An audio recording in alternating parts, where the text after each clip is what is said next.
যেইভাবে প্রতিহত করেছিল, এই সমস্ত ইসলামের নামে বন্ধদেরকে প্রতিহত করতে হবে।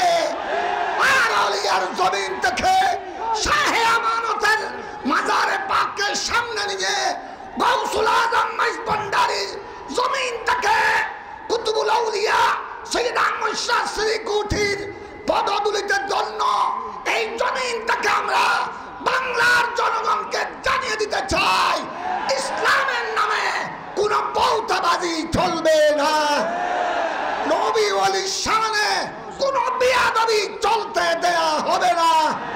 সবাইকে ঐক্যবদ্ধ থাকবেন।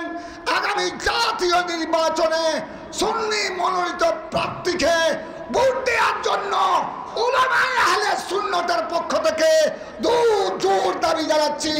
ধন্যবাদ। আসসালামু আলাইকুম।